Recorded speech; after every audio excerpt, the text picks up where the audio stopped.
Padre nuestro que esté en el cielo, Señor, muchas gracias, porque usted ha tenido misericordia de nosotros y su mano nos ha ayudado hasta aquí.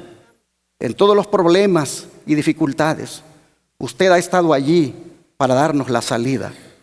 Pero como siempre los sábados los hermanos levantan la mano, cada uno le indica con esa mano que levantó la necesidad que tiene, la petición que hay en su corazón. Le ruego usted le sea propicio, le ruego usted le ayude a cada uno, que todos, oh Señor, puedan ver esa mano poderosa obrando en sus vidas. Padre, le pido por aquellos hermanos de la Iglesia del Aire que también levantaron la mano y que le ruegan que usted se manifieste. Oh Señor, le suplico también por Odislaida Bombino, quien está en Cuba pidiendo por los hermanos y pidiendo también por su familia. Te ruego, Señor, que esta petición de mi hermana Odislaida Bombino pueda llegar al trono de tu gracia y su familia pueda ser auxiliada, y también los hermanos adventistas en Cuba. Asimismo, Padre, te pedimos por Oriana, quien está hospitalizada hoy, que tu mano sea con ella y tú le des una sanidad total y la saques de ese hospital en victoria. Te rogamos por Axel y Wendy, quien ha cumplido años ambos en Querétaro. Te rogamos que los bendigas y que les sigas multiplicando los años de vida. Te rogamos por la familia Soto Vega, para que les ayudes siempre en su trabajo evangelístico, que sea un trabajo misionero prosperado y bendecido. Te pedimos por la madre de Nico Tristán, quien se encuentra enferma. Te rogamos, Señor, que tu mano poderosa la toque y le dé restauración. Y así también te pedimos por Yeliani, esa niña de 4 años que va a ser operada en la cabeza. Te rogamos, Padre, que tú seas el cirujano, que tú hagas la operación y que sea con éxito. Así, Señor, te doy gracias por la iglesia, tanto la aquí presente como la del aire, que se unieron conmigo en la oración que les pedía por mi caso. Gracias, Señor, porque finalmente esto está resuelto y ahora se sabe la verdad. Y gracias, porque siempre tú has cuidado de mí y sé que vas a seguirme cuidando. Te agradezco, Señor, por el pueblo tuyo que se solidarizó conmigo y que siempre oraban por mí. Gracias porque tú has contestado. Te rogamos una vez más por esa persona, para que se arrepienta, para que deje, Señor, de hacer lo malo, para que antes que sea demasiado tarde, venga rendido a tus pies. Pedimos, Padre, por su salvación. Te rogamos todo esto en el nombre de Jesús. Amén. Hoy quiero hablarles de una realidad que no debemos ignorar. Y es que a través de muchas tribulaciones entraremos en el reino de Dios. Entendiendo las tribulaciones como las experiencias difíciles por las que pasan los que quieren vivir piadosamente en Cristo Jesús. Jesús, hermanos, no vino para hacernos la vida fácil. ¿Por qué creen que nos dijo que nos neguemos a nosotros mismos y que tomemos nuestra cruz y le sigamos? ¿Por qué creen que nos dijo que el que quiere salvar su vida la perderá, pero que el que la pierda por causa de él la hallará? ¿Por qué dijo él estas cosas? Sin duda, hermanos y hermanas, porque quiere que estemos dispuestos al sacrificio, a morir si es necesario por él y el evangelio. Y al calcular el costo que tiene ser un seguidor obediente y fiel, hermanos, debemos saber todo lo que involucra vivir como cristianos en este mundo de pecado. Al comenzar el año nuevo, al habernos adentrado ya en estos primeros 6 días, bueno es que pensemos sobre el sacrificio al cual debemos estar dispuestos Pues como ustedes pueden ver en esa foto, hay mucho por lo cual orar, hay mucho por lo cual caer de rodillas. Oh, hermanos y hermanas, no sabemos por qué caminos Dios nos ha de llevar. No sabemos en nuestra experiencia cristiana por dónde el Señor va a permitir que pasemos. Es posible que nuestra fe sea probada por alguna dificultad que aparezca, como también es posible que por causa del mensaje nosotros podamos inclusive poner nuestra vida en peligro. Por otra parte, tenemos que bregar con agendas progresistas este año. Agendas progresistas que solo son progresistas para lo malo, no para lo bueno, como las que promueven esa ideología de género en las escuelas, librerías e iglesias. Hoy tú vas con tu hijo a una librería y te espantas de los libros que se ofrecen allí, promoviendo las relaciones sentimentales entre personas del mismo sexo. No cabe duda, hermanos y hermanas, que estamos viviendo en el tiempo del fin. Así lo dice el don de profecía. Estamos viviendo en el tiempo del fin.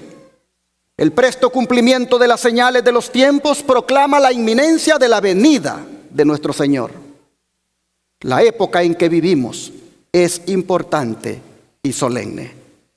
El Espíritu de Dios se está retirando gradual pero ciertamente de la tierra. Ya están cayendo juicios y plagas sobre los que menosprecian la gracia de Dios. Las calamidades en tierra y mar, la inestabilidad social, las amenazas de guerra, como portentosos presagios, anuncian la proximidad de acontecimientos de la mayor gravedad. Las agencias del mal se coligan y acrecen sus fuerzas para la gran crisis final.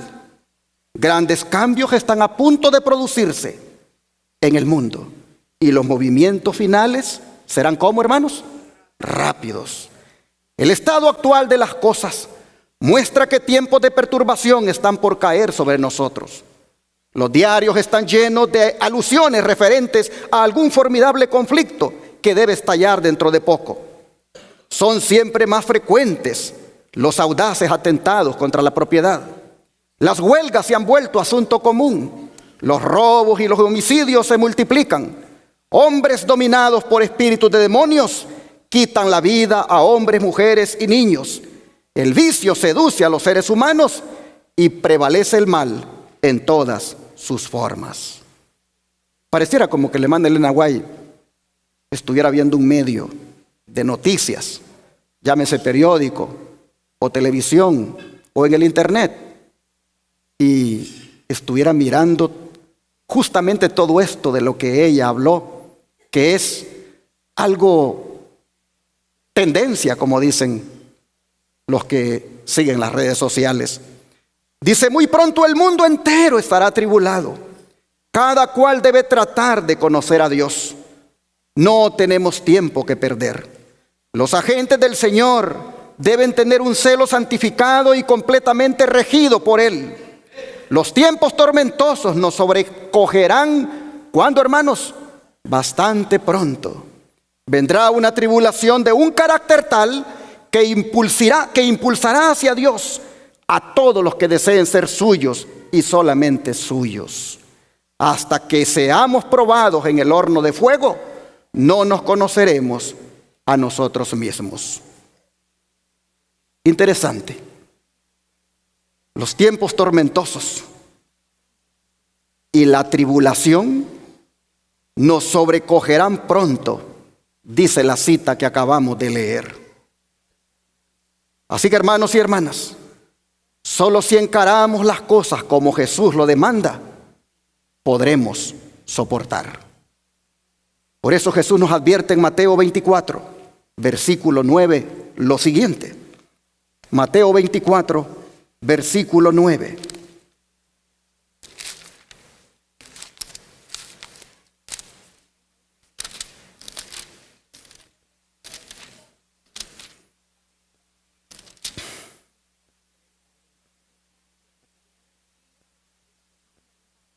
dice el Señor. Entonces os entregarán a tribulación y os matarán, y seréis aborrecidos de todas las gentes por causa de ¿quién, hermanos? De mi nombre. La palabra tribulación que Jesús menciona aquí, en el idioma original que se escribió, es decir, el griego, es tlipsis, y significa, entre otras acepciones, oprimir, angustiar, presión, apretar. Los griegos utilizaban esta palabra para describir la presión de las uvas para extraerles el vino. El término describe vívidamente la presión de la persecución constante sobre los verdaderos hijos de Dios. Ahora, es posible que el tema de la tribulación le genere desánimo a algunos, pero si lo miran desde la perspectiva profética, este más bien constituye una motivación y una experiencia espiritual que va a revelar la firmeza de carácter de un pueblo que glorificará a Dios y estará listo para la traslación al cielo en el tiempo del fin.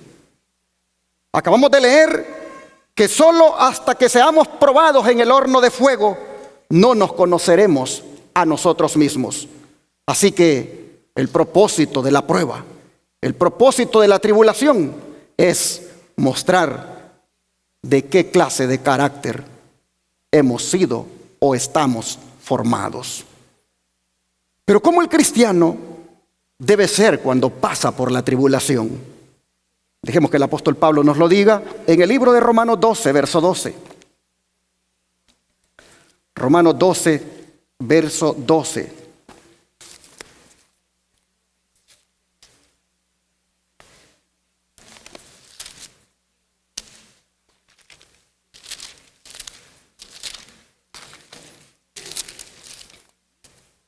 Dice la Escritura: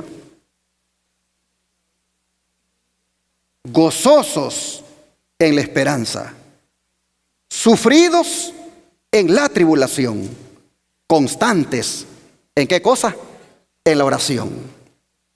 Miren ustedes, la palabra exacta que Pablo usó para sufridos es en el griego upomenontes, y esa equivale a algo parecido a pacientes, resistentes o aún mejor, resilientes.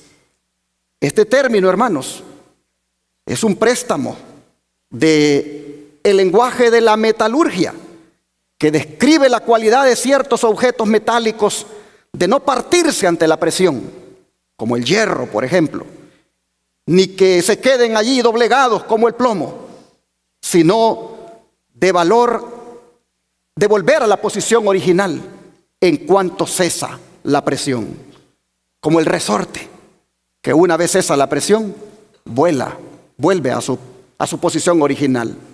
Pablo nos está diciendo aquí que en medio de la dificultad debemos de asumir una postura de aguante y de resistencia. Y él lo dice con propiedad, pues vean cómo a lo largo de su ministerio él fue sometido a una persecución constante, en un ejemplo nada más del que quiero compartirles, el que se encuentra en Hechos 14, versículos 8 al 22. Hechos 14, versículos 8 al 22.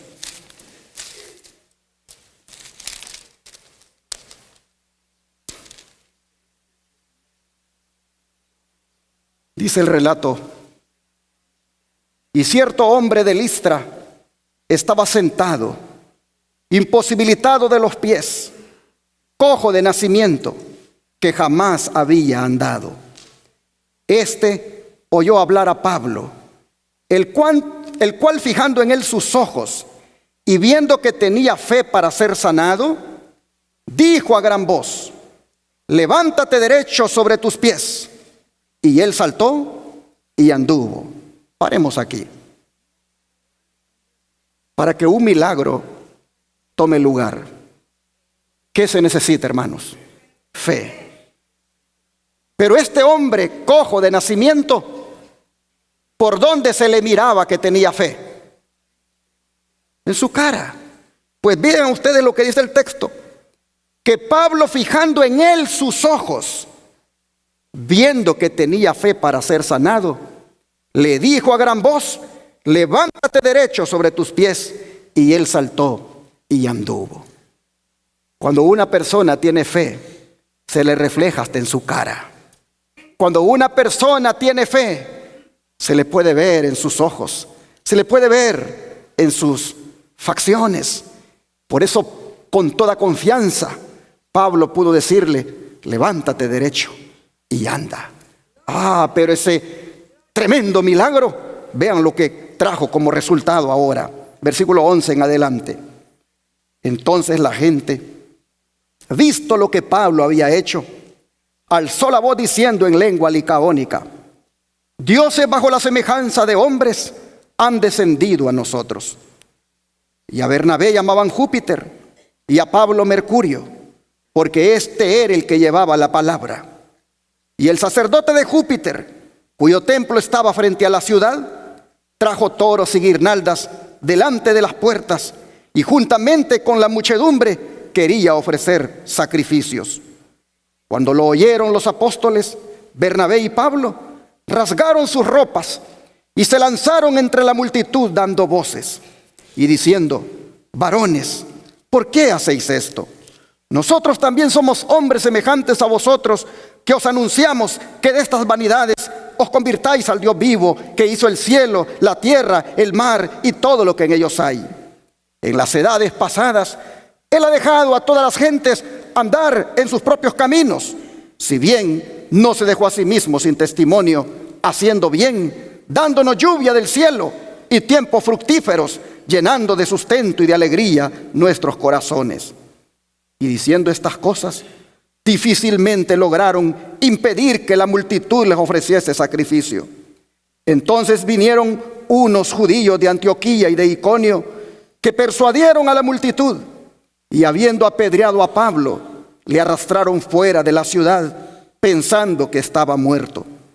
Pero rodeándole los discípulos, se levantó y entró en la ciudad, y al día siguiente salió con Bernabé para Derbe.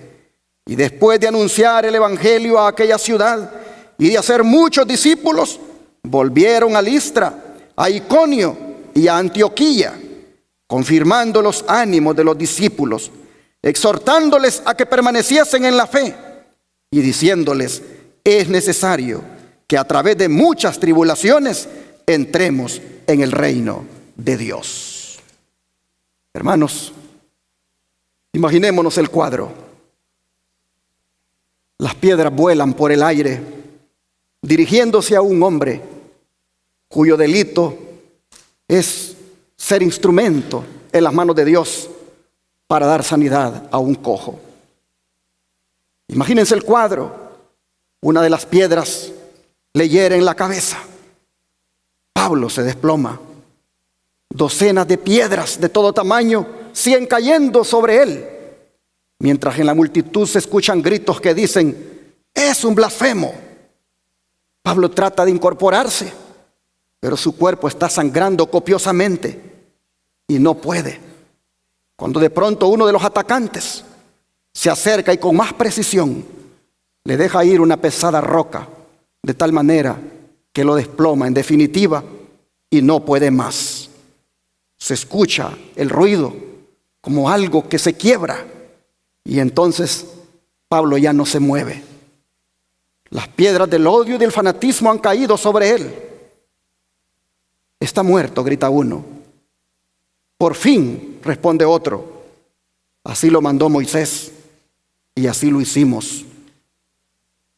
Y con esos rostros que tienen una sonrisa maligna, dicen: hemos vencido, hemos triunfado.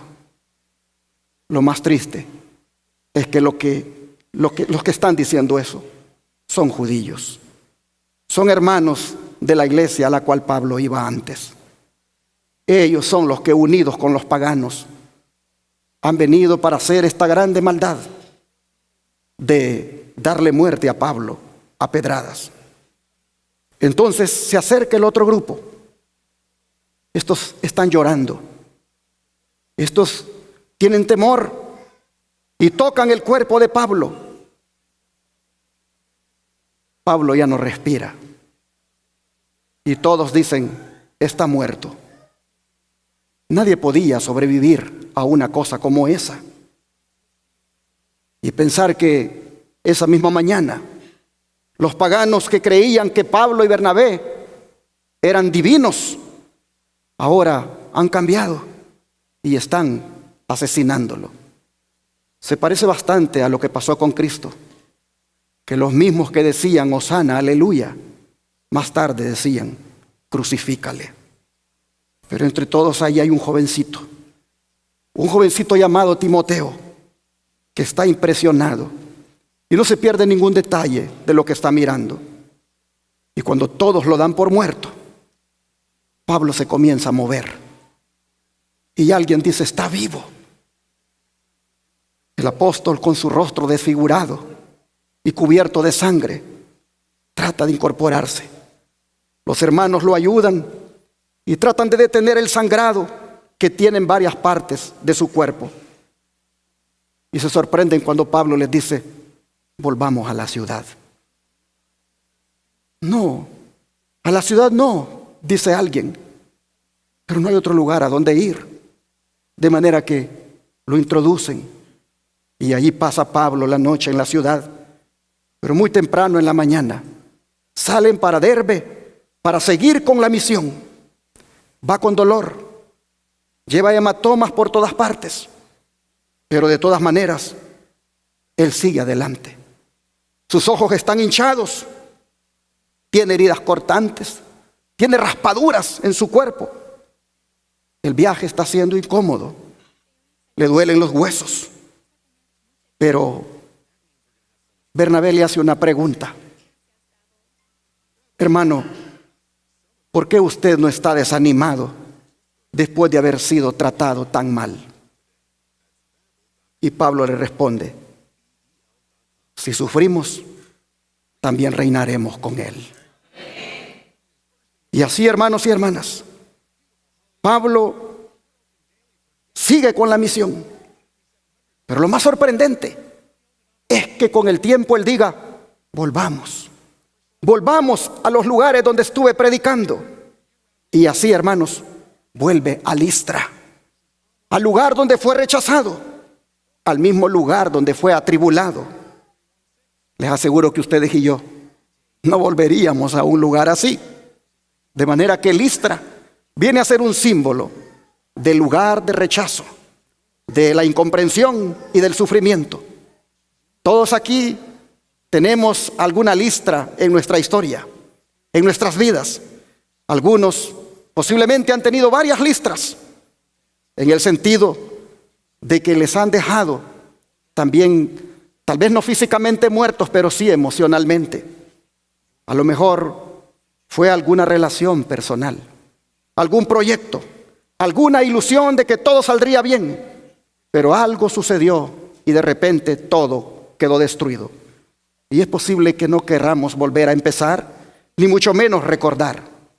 Pero Pablo nos dice que a pesar de todo, uno debe volver a empezar. Pablo vuelve a Listra. Oh, hermanos y hermanas, él sabe que vale la pena regresar allí. Pues allí está el joven que miró cuando él estaba sangrando, el joven que miró cuando todos lo daban por muerto. Allí estaba Timoteo y debía prepararlo para la milicia, para que se convirtiera en un buen soldado de Jesucristo. Así que valía la pena pasar por Listra otra vez. Y vean cómo Pablo posteriormente le hablaba a Timoteo. Vamos a la carta de Timoteo, la primera carta, el capítulo 1, verso 18.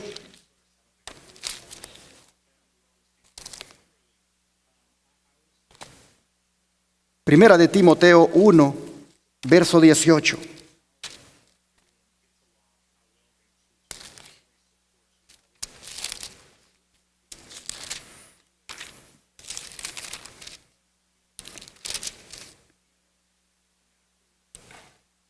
este mandamiento, hijo Timoteo, te encargo para que conforme a las profecías que se hicieron antes en cuanto a ti, milites por ellas la buena milicia. Aquí, hermanos y hermanas, está el resultado de haber vuelto a Listra. Aquí está el resultado de haber regresado al lugar del rechazo, al lugar del sufrimiento, al lugar del castigo injusto. Aquí está el resultado. Timoteo ahora es un soldado. Y Pablo le está escribiendo y le dice que él debe militar la buena milicia. Pero ¿cómo él debía militar esta buena milicia, que no es otra cosa que la batalla contra el pecado? ¿Cómo debía él militarla? Vamos a la segunda carta de Timoteo ahora, en el capítulo 2. Segunda Timoteo 2, versículos 3 y 4. Tú pues sufre penalidades como buen soldado de Jesucristo. Ninguno que milita se enreda en los negocios de la vida a fin de agradar a aquel que lo tomó por soldado. Como ven, hermanos, es sufriendo penalidades antes que enredarse en las cosas de este mundo y más bien enfocarse en agradar a Jesucristo, como se debe pelear la buena milicia, como se debe pelear la buena batalla. Ahora vean los versículos 8 al 12, aquí más abajito. Acuérdate de Jesucristo, le dice, del linaje de David, resucitado de los muertos conforme a mi evangelio, en el cual sufro penalidades, hasta prisiones a modo de malhechor, mas la palabra de Dios no está presa.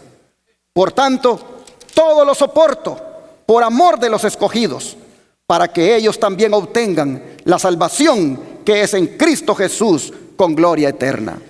Palabra fiel es esta: si somos muertos con Él, también viviremos con Él. Si sufrimos, también reinaremos con Él. Si le negáremos, Él también nos negará.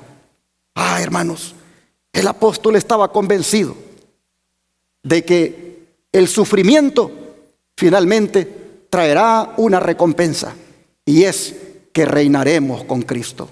Por eso dice aquel himno que cantamos: si sufrimos aquí, ¿qué cosa? Reinaremos allí.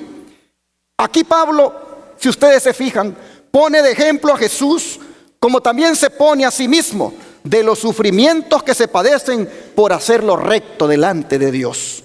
Pero luego agrega en el capítulo 3, versículo 10 al 12, de aquí mismo de 2 Timoteo, lo siguiente: pero tú has seguido mi doctrina, conducta, propósito, fe, longanimidad, amor, paciencia, persecuciones, padecimientos, como los que me sobrevinieron en Antioquía, en Iconio y en Listra. Persecuciones que he sufrido, y de todas me ha librado el Señor. Y también todos los que quieren vivir piadosamente en Cristo Jesús, ¿qué va a pasar, hermanos? Padecerán persecución.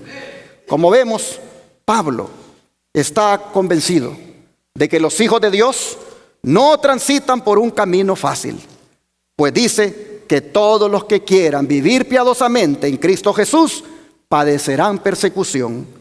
Y esto, hermanos, está a tono con lo que dijo Jesús en el versículo que leímos de Mateo, donde claramente se mira que la cruz es lo inevitable para los seguidores de Cristo, y sus palabras se han cumplido ya en muchos seguidores de Él. Uno, hermanos, puede ser un cristiano nominal sin sufrir muchos problemas.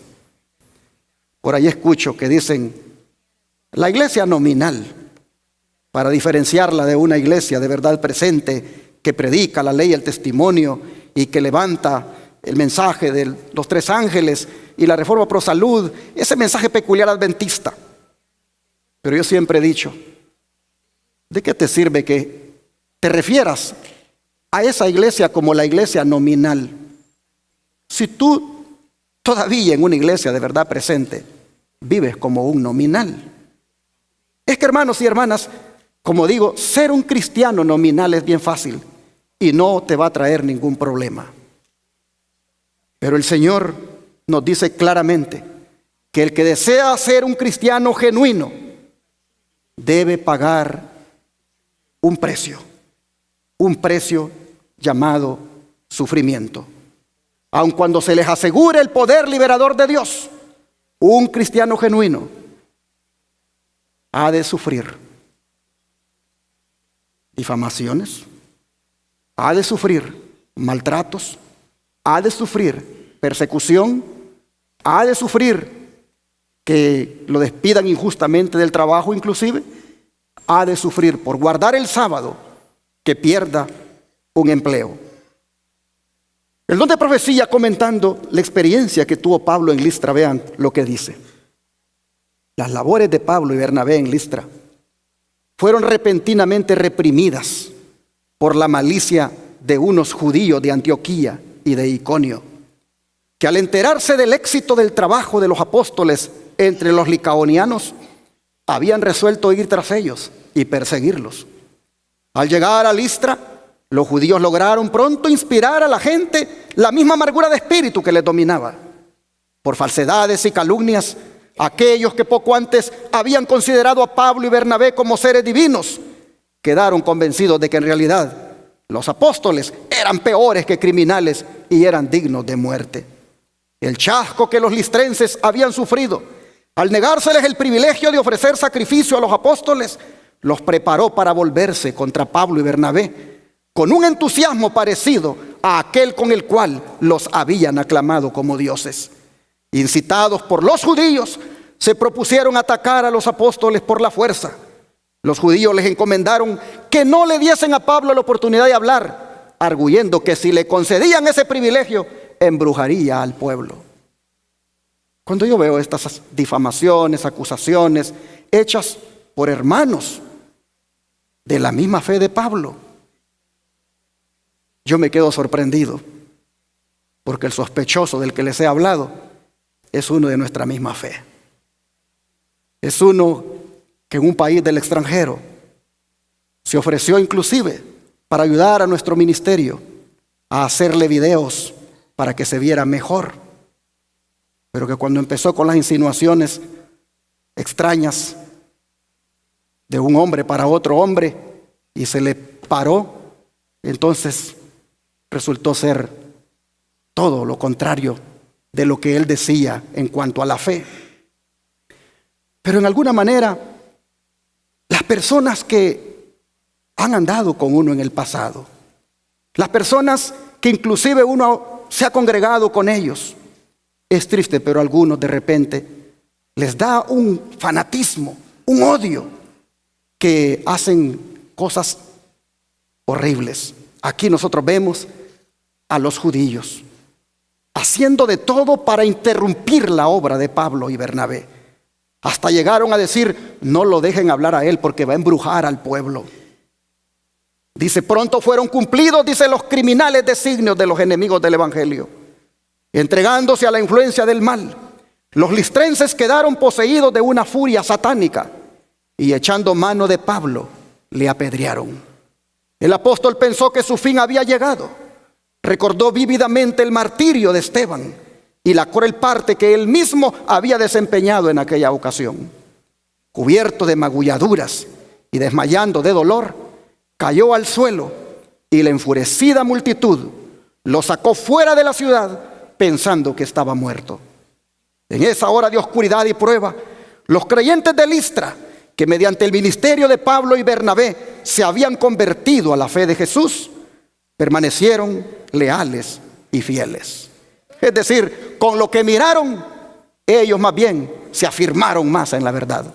Con la injusticia que vieron, con el castigo injusto que le propinaban a Pablo, ellos más bien se aseguraron de que caminarían fieles y leales a Jesús. La irrazonable oposición, dice, y cruel persecución de sus enemigos sirvieron solamente para confirmar la fe de estos devotos hermanos. Y ahora, frente al peligro y el escarnio, mostraron su lealtad, reuniéndose con tristeza alrededor del cuerpo de aquel que creían muerto. ¿Cuál no fue su sorpresa cuando en medio de sus lamentos el apóstol levantó repentinamente la cabeza y se puso en pie con alabanza de Dios en sus labios? Amén, hermanos. Con alabanza de Dios en sus labios.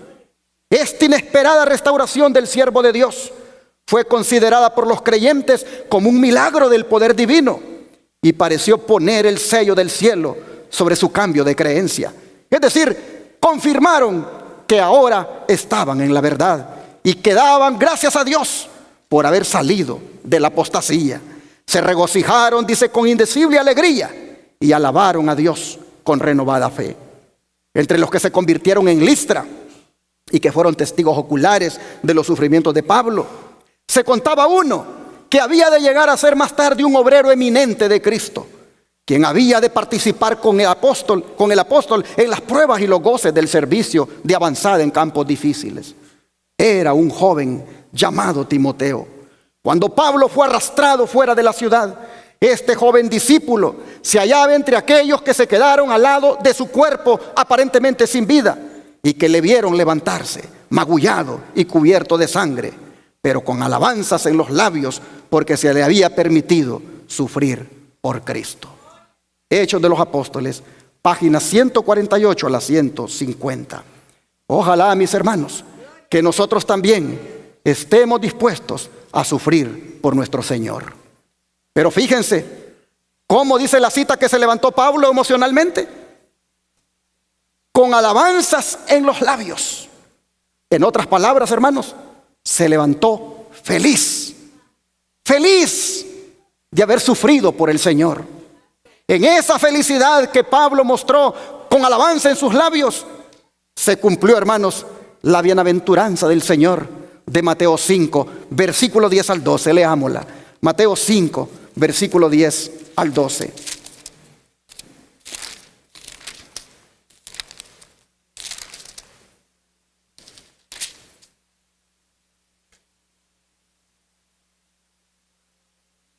Bienaventurados los que padecen persecución por causa de la justicia, porque de ellos es, ¿qué cosa? El reino de los cielos. Bienaventurados sois cuando por mi causa os vituperen y os persigan y digan toda clase de mal contra vosotros, mintiendo. Gozaos y alegraos, porque vuestro galardón es grande en los cielos, porque así persiguieron a los profetas que fueron antes de vosotros.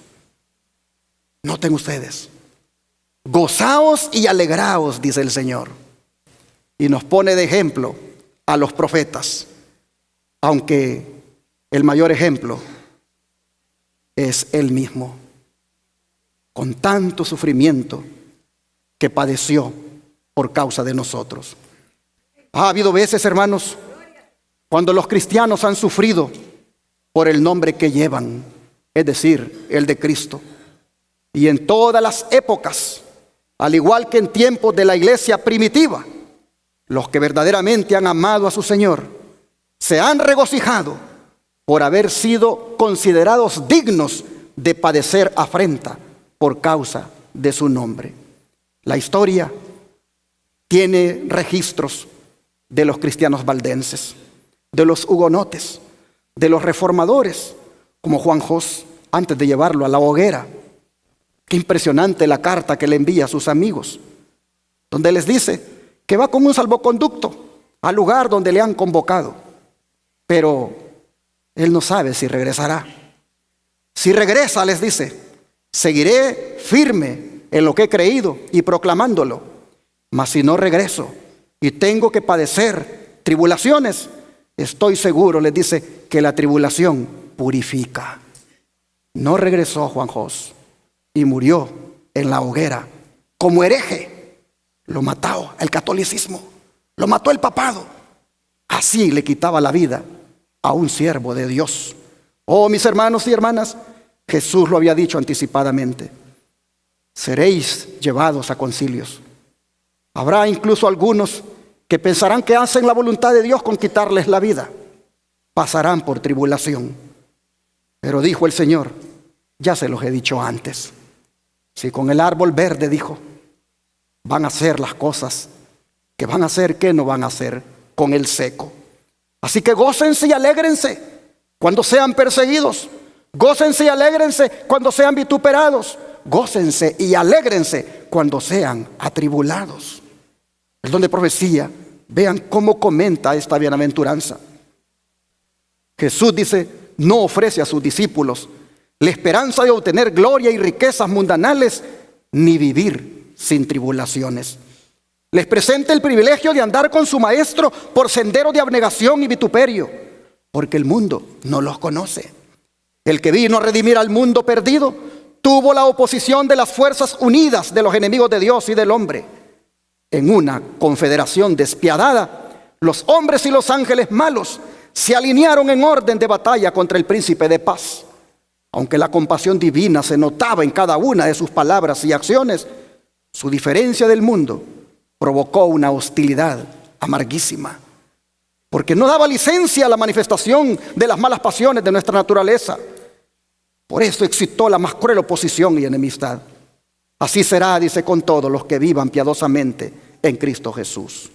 Entre la justicia y el pecado, el amor y el odio, la verdad y el engaño, hay una lucha imposible de suprimir.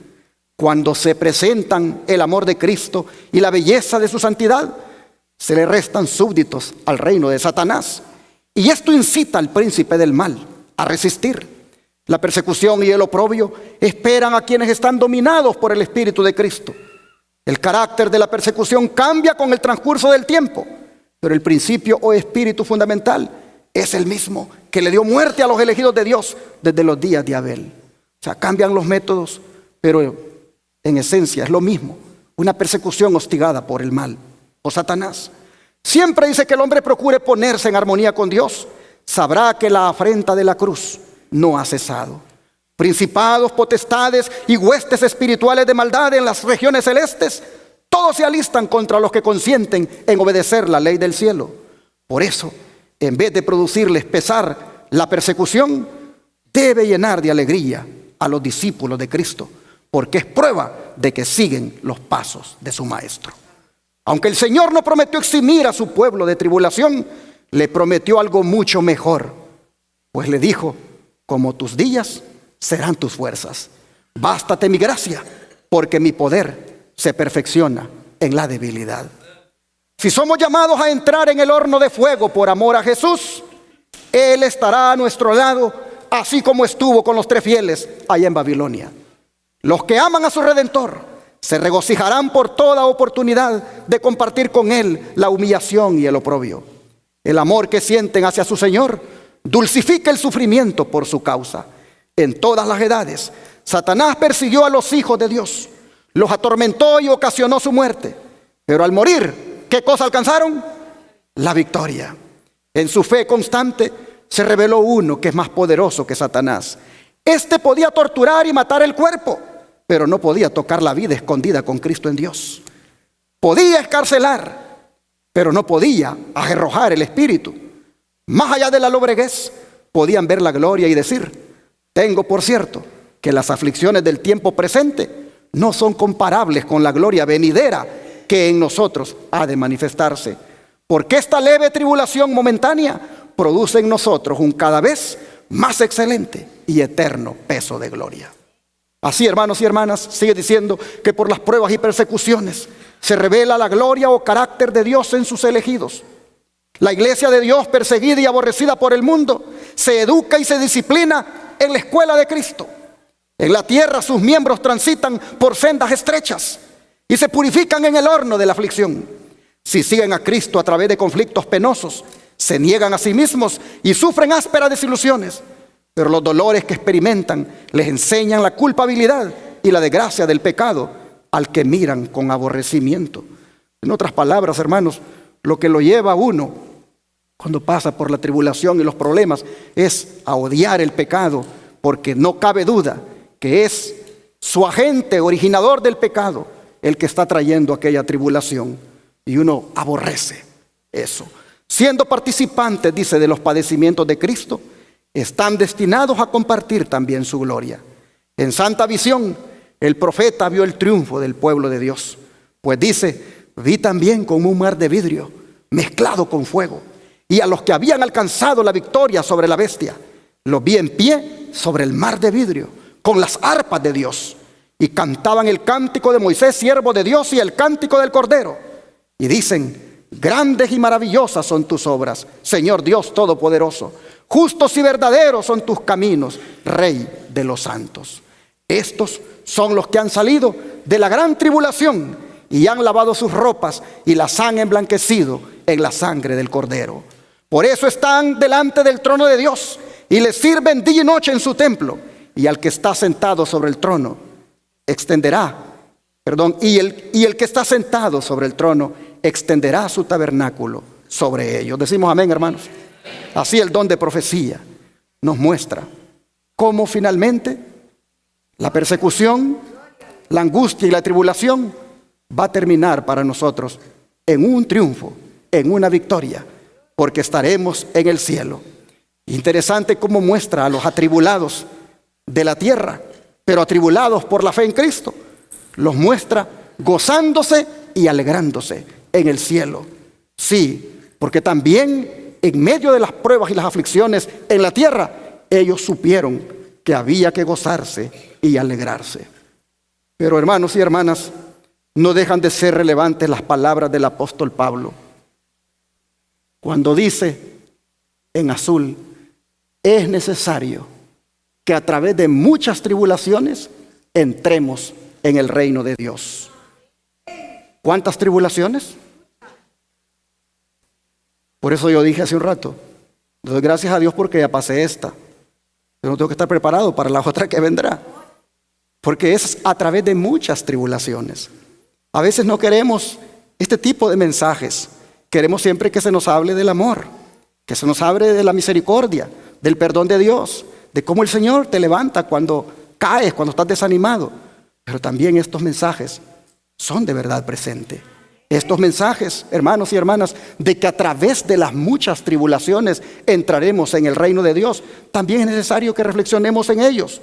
Oh, hermanos, muchas, no pocas. Y Pablo enumera algunas de esas muchas. Vean ustedes en 1 Corintios 4, versículo 11 al 13. 1 Corintios 4, versículo 11 al 13.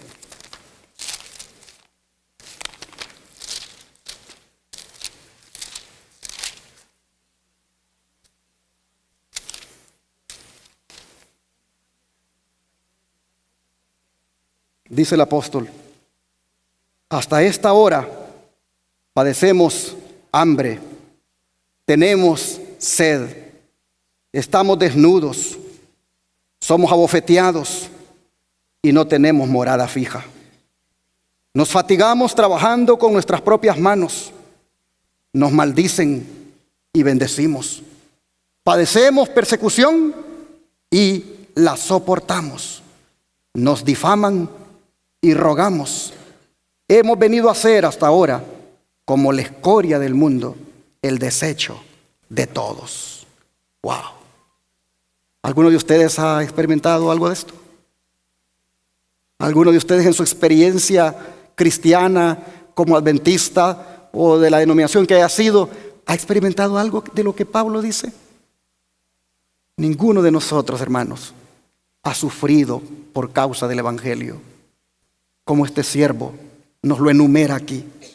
Pero a través de todo esto que él enumera, él aprendió una cosa. Y lo que aprendió está en Romanos capítulo 8, versículo 35 al 39. Romanos capítulo 8, versículos 35 al 39.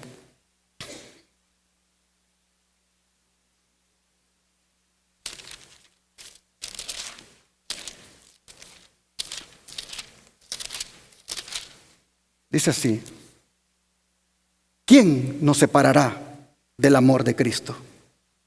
¿Tribulación o angustia? ¿O persecución o hambre? ¿O desnudez o peligro? ¿O espada? Como está escrito, por causa de ti somos muertos todo el tiempo, somos contados como ovejas de matadero. Antes, en todas estas cosas, somos más que vencedores por medio de aquel que nos amó.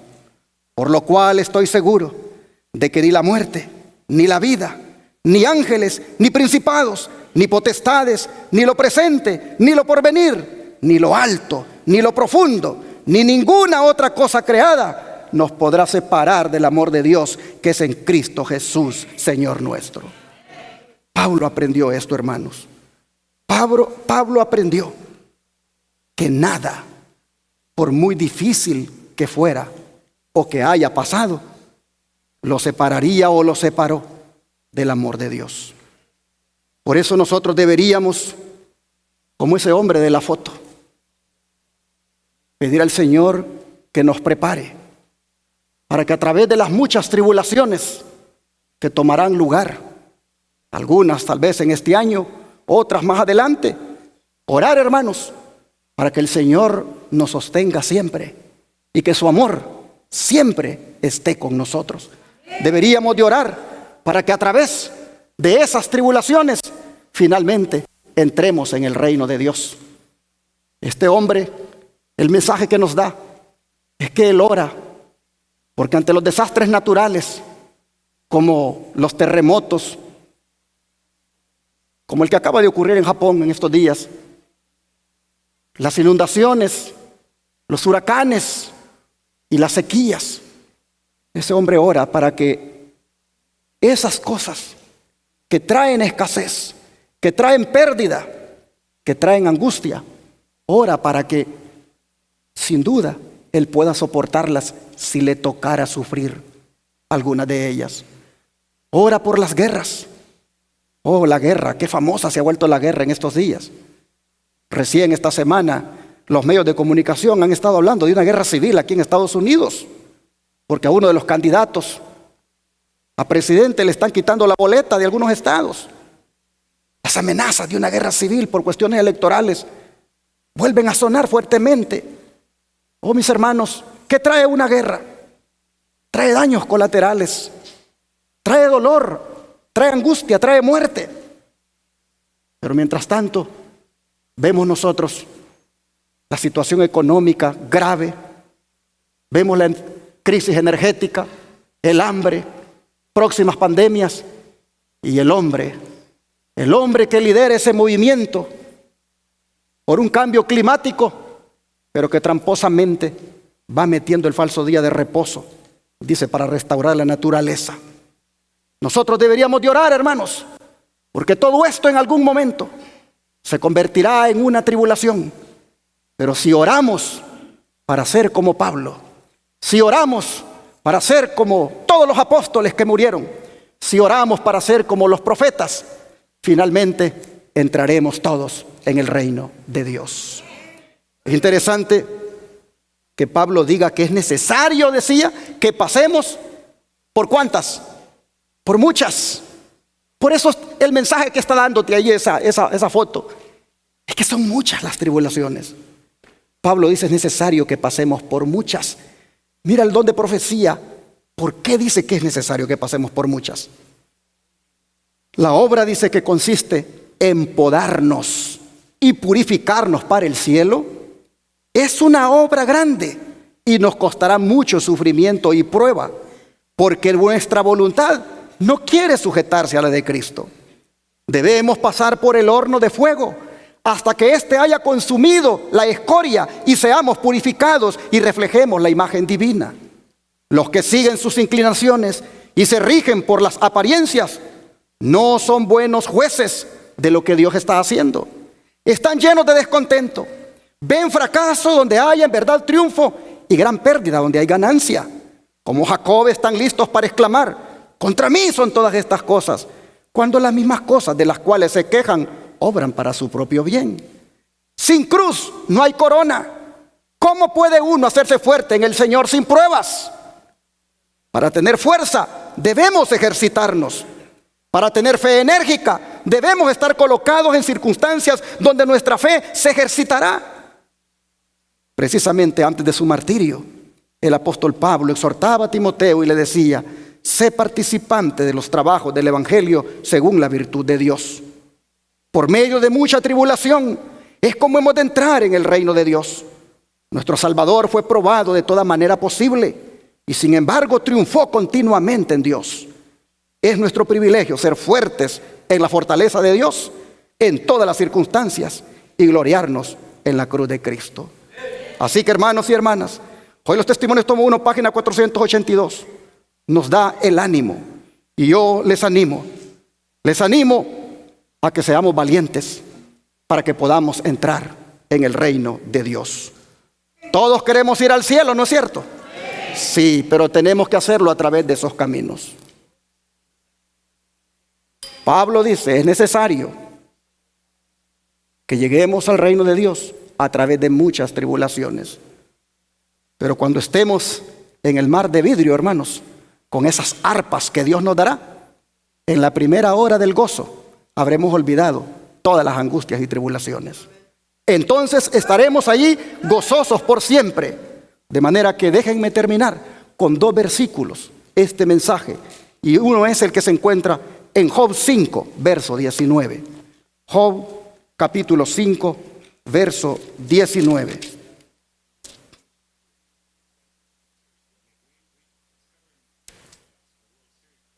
En 6 tribulaciones, ¿qué va a pasar, hermanos? Te librará. Y en la 7ª, ¿qué cosa? No te tocará el mal. Oiga, qué hermoso. En 6 tribulaciones te librará. Y en la 7ª no te tocará el mal. Por supuesto que estos números no deben tomarse literalmente, sino que en una forma poética se expresa de que Dios nos va a salvar de toda dificultad. Y como dijeron los jóvenes hebreos, mas si no nos salva, como sea, seremos fieles al Señor, porque si no nos salvó, fue porque tenía un propósito, y era de que con nuestra muerte o con nuestra sangre, otros se salvaran, otros se animaran y otros creyeran. Hermanos y hermanas, el mensaje que nos dan estos versículos es de que Dios salva de toda dificultad, siempre y cuando eso cumpla con sus propósitos. Se promete aquí que cuantas veces sobrevengan las aflicciones, otras tantas liberaciones también tendrán lugar. El número 7 simboliza aquí, como siempre, totalidad y perfección. Por eso, consolémonos con las palabras del Salmo 46, versículos 1 al 3. Salmo 46, versos 1 al 3.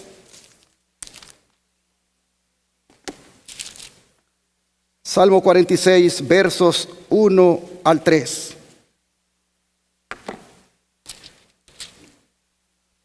Y aquí nos dice el salmista: Dios es, ¿qué cosa, hermanos? Nuestro amparo y fortaleza, y nuestro pronto auxilio, ¿en qué cosa? En las tribulaciones. Por tanto no temeremos, aunque la tierra sea removida y se traspasen los montes al corazón del mar, aunque bramen y se turben sus aguas y tiemblen los montes a causa de su braveza. Oh, hermanos, qué salmo más hermoso. Este salmo se le ha llamado el salmo de Lutero, porque él lo parafraseó en aquel famoso himno Castillo fuerte es nuestro Dios. Pero este salmo, si ustedes se fijan, brinda seguridad. Este salmo habla de tierra que será removida, de montes que se traspasarán al corazón del mar, aguas turbulentas. Oh, mis hermanos, pero en medio de todo eso, que traerá tribulación, dice, Dios es nuestro amparo y fortaleza. Dios es nuestro pronto auxilio.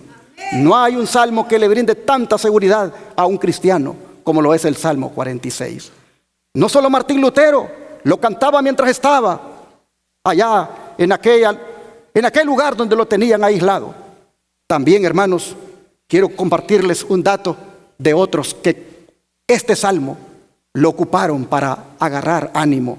Por ejemplo, Oliverio Cromwell, primer ministro inglés, pidió que el pueblo cantara este salmo y dijo: ese es un salmo muy especial para un cristiano. Dios es nuestro amparo y fortaleza, nuestro pronto auxilio en las tribulaciones. Si el Papa y los españoles y el diablo se nos oponen, en el nombre del Señor los destruiremos. Así decía este ministro inglés. El Señor de los ejércitos decía: está con nosotros. El Dios de Jacob es nuestro amparo. Pero en París, los revolucionarios de 1848 también cantaron este salmo. En la India lo entonaron los británicos acosados por los rebeldes cipayos. Bien podría ser este el himno del pueblo de Dios durante los crecientes peligros de los últimos días. De manera, mis hermanos, que es mi deseo que a través de muchas tribulaciones todos aquí entremos en el reino de Dios. Que Dios les bendiga a todos.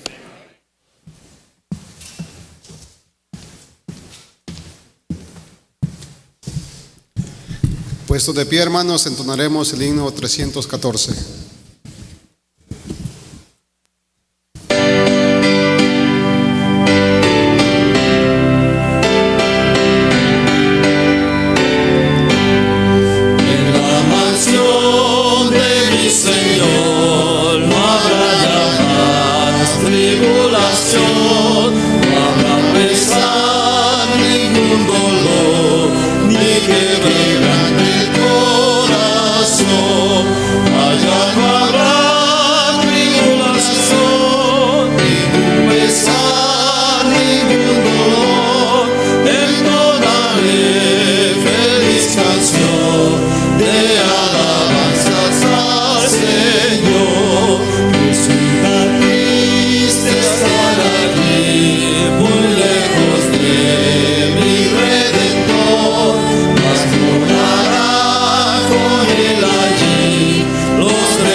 Su inmenso amor, su gran bondad, feliz con Cristo reinaré por toda la eternidad.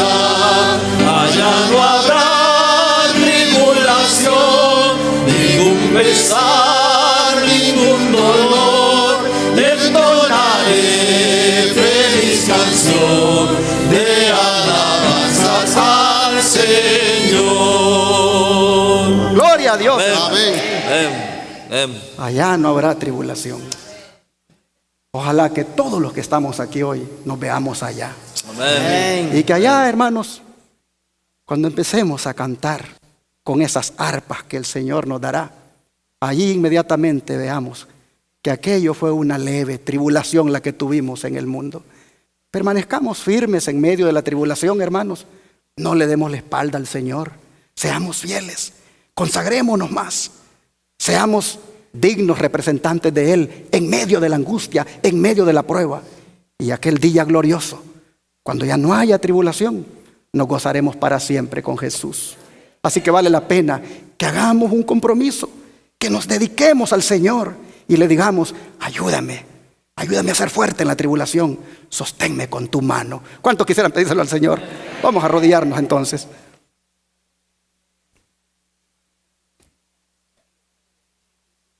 Oh Padre, así al principio de este año, nosotros ponemos en perspectiva lo que podría suceder en este año 2024.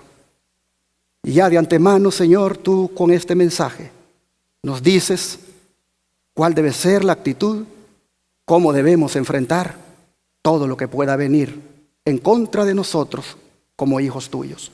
Señor, te rogamos que cada uno acá haga de ti su amigo. Te ruego, Señor, que cada uno acá haga de ti su abogado. que cada uno aquí haga de ti su compañero, de tal manera que nunca ande solo en la tribulación. No sabemos, Señor, por dónde va a llegar. Si va a llegar por la familia, si va a llegar por el trabajo, si va a llegar por la fe que profesamos, si va a llegar, no sé, Señor, a lo mejor hasta por medio de una enfermedad. No sabemos cuál sea. Solo sabemos que tú no vas a echar piedras inútiles a tu hornillo, sino que vas a echar piedras preciosas y que de allí saldremos purificados como el oro. Te rogamos que nos ayudes a perseverar, a permanecer fieles, a no darte la espalda. Que nos ayude, Señor, a profundizar más nuestra relación contigo. Oh, Señor, que todos los que estamos aquí, aquel día glorioso cuando ya no haya tribulación, estemos ahí contentos, alabando tu nombre. Te lo pedimos en el nombre de Jesús. Amén.